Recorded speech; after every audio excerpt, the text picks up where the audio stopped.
The museum has done a really good job so far of collecting and preserving the artifacts and photographs. And so we have this archive already built up. And where we're moving now and where we're really excited to get to is building exhibits that really delve into the story of who these men and women are and connect those stories back to the artifacts and the photographs that we have. And one of the things we're working on too is making exhibits interactive. And so at this point and in the future, we're going to have exhibits which allow visitors to get much more into the history of these artifacts and the stories of these people than they ever have before through digital exhibits that are entwined with the physical exhibits. I think it's really important to save the history of aviation in Alaska because it might be one of the frontier areas of the United States where there's still a lot to be said about how the state was developed economically. Aviation is the linchpin of the history of the state. We would not have the development we've had. We would not have the industries that come here and provide jobs for people if we didn't have the means to transport the goods, the services, and the people to different places around the state to get the job done.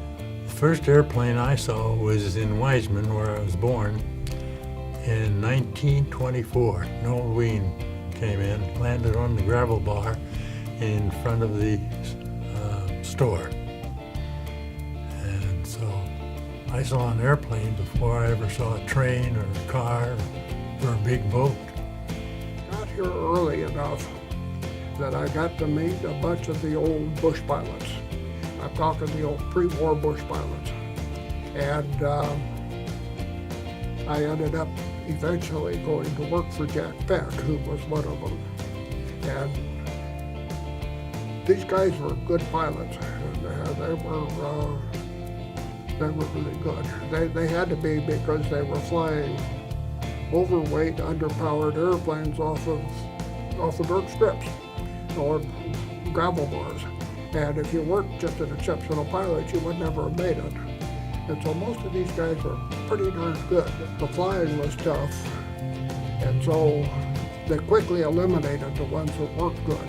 Our museum is a museum that appeals to all ages. Whether you're 3 years old or 93 years old, I think we have something for everybody.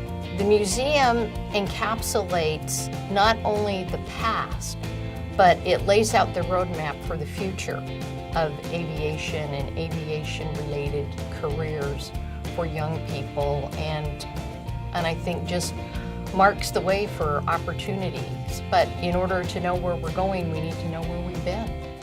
Aviation was it's an integral part of how it is a major part of how we got the state developed, how these cities began to interact and become a state. Otherwise, we were almost like Italy, where they had principalities here and there. Because the people in Ketchikan had no way to get here. People on Bethel and Nome couldn't get here. You know what I'm saying? You had to have these lighter aircraft, smaller Of course, in those days, that's all we had. I mean, the big planes were still big, small by comparison to today. But to tie this all together was a very important thing, and I saw it right away. And that museum out there has got a lot of airplanes that are out there that were here being used in the 20s and 30s at the very infancy of this thing. I just love the stories. And I love the older pioneer aviators. Not so much the stories, but the people that are behind the stories. There's still a lot of history out there that needs to be recovered. Then bring it in and store it until at a point down the road there's the energy and resources to restore it and display it. And finding a venue to display it in is required for all. There's so much. And the footprint we've got out at the museum site right now really isn't adequate for the total display of what's available. We have a story to tell. And it's nice to see that story, the stories are being told.